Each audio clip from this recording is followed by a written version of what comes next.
आप देखें ना, ये प्रेसिडेंशियल फॉर्म ऑफ गवर्नमेंट की जो डिबेट है, जी, ये कहाँ से हुई है। विफाकी वुज़रा बढ़ चढ़ के बात करते हैं, हालांकि हाई ऐसे ही। कोर्ट ये कह चुकी है कि अनकॉन्स्टिट्यूशनल है। लेकिन लेकिन यानी पार्टी लीडर्स पे के तौर पे कोई बात करे वो और बात होती है।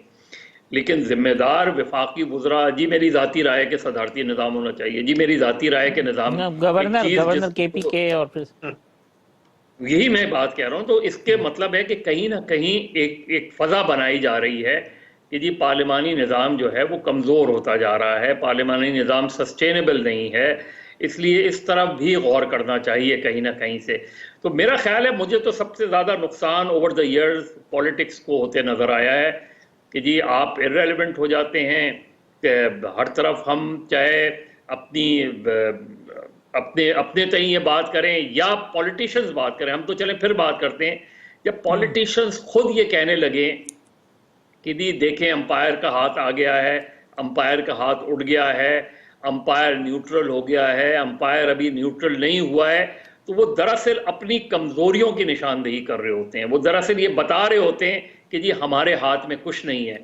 तो कोई एक सियासी जमात भी इस चीज पर स्टैंड उस तरीके से लेने को तैयार नहीं है। वो कहीं ना कहीं उसी तरफ देख रही है। मगर मदर इस साहब वो वजह जो से कहते मुझे, हैं कि जी अगर हम स्टैंड लेते हैं तो उसके बाद जो हमारे साथ होता है वो अब हम उस काबिल नहीं है कि कर सके, बल्कि वो कहते हैं बाकी सियासी तो अगर जमातें भी दूसरी तरफ खड़ी हो जाती तो अगर कि अगर चलो नहीं इस एक तो काबिल कम है हो, तो मार घर पड़ जाए। रही है।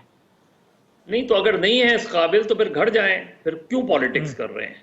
मतलब मियाँ साहब यहाँ खड़े होके कहते हैं कि जी मैं नजरियाती हो रहा हूँ, और कुछ अरसे बाद जी, वो लंदन चले जाते हैं और 3 साल ठीक से वो लंदन में हैं। ठीक। तो ये इस इसी वजह से ये नजर आता है कि जी अगर शहबाज शरीफ का नुक्ता नजर ऊपर आ रहा है, हावी आ रहा है, शहबाज शरीफ ड्राइविंग सीट पर आ रहे हैं, तो जी मामला ठीक हो रहे हैं। जरदारी तो साहब प्रो एक्टिव हो गए हैं, तो जी मामला ठीक हो रहे हैं। जब ये टर्मिनोलॉजीज आपकी पॉलिटिक्स का हिस्सा बन जाए तो इसका मतलब है पॉलिटिक्स पीछे जा रही है। इसका मतलब है पॉलिटिशियंस इररेलेवेंट होते जा रहे हैं।